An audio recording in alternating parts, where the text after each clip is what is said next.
is an unbelievable comedy of errors. A French pensioner was ejected from a fighter jet in France after accidentally grabbing the wrong handle. He grabbed the ejection seat handle, and it's a retirement day he will not ever forget. This is from the Register from Gareth Corfield.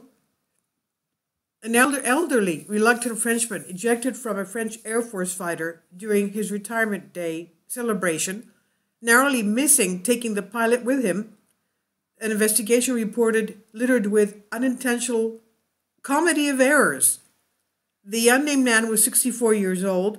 He was ejected from the two-seat Rafale B from a height of 2,500 feet in March of last year because he grabbed his ejection seat handle to steady himself. This is what an investigator concluded.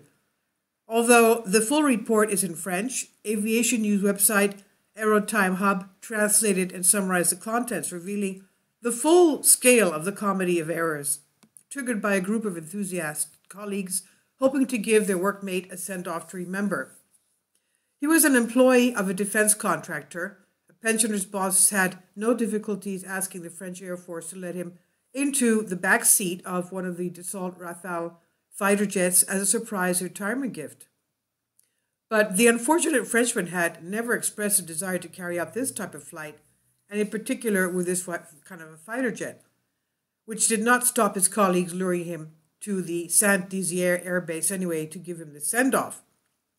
The flight itself was routine military training sortie for 3 Rafales in perfect weather, and our pensioner, heart pounding, about 136 to 142 beats per minute, as recorded by his smartwatch.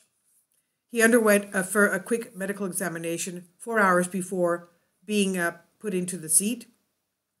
And unfortunately, no one properly checked him as he clambered into the cockpit, meaning his helmet visor was up, his anti-G pants were not worn properly, his helmet and oxygen mask were both unattached, and his seat straps were not tight enough.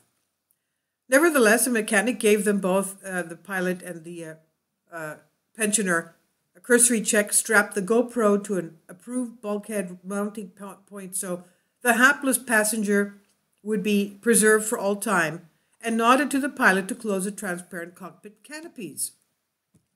Things got worse when the pilot took off from France's Saint-Dizier Robinson Air Base.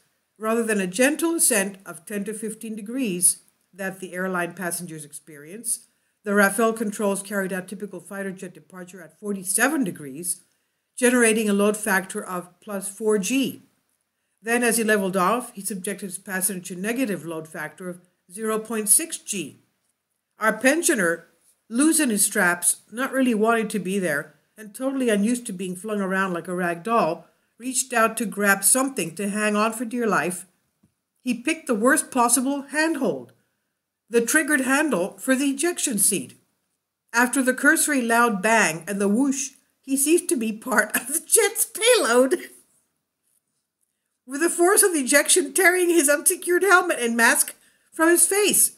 The Rafale B command ejection system, this is how it works. It's meant to fire both seats, the pilot and the passenger, if one of the crew pulls the handle. The very confused pilot was still sitting in his unique canopy free.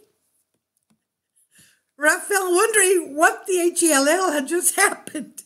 He returned to land, conscious all the time that the seat could fire at any moment without warning. Luckily, it did not go off. Both the pilot, his reluctant and probably now aviation-phobic passenger, and the aircraft all landed safely. The passenger said he had a complete lack of knowledge of the aeronautical environment and his forces because he never flew in a military aircraft. The surprise effect associated with lack of military aeronautic experience resulted in creating and maintaining significant stress for the passenger throughout the whole morning. This is what a sympathetic BEA said, found that the margins of decision left to the passenger to possibly refuse the flight are perceived as almost non-existent. So this is one of the funny things in the history archives of the French Air Force as to what happened to one of the passengers. This by Gareth Corfield on the Register.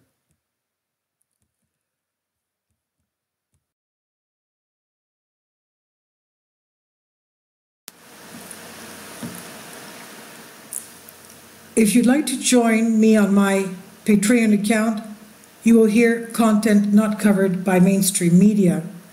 These riveting stories will be based on my research, and I will state my opinions and give my personal insight on diverse and controversial subjects and world events not covered by mainstream media, and not supported by YouTube guidelines.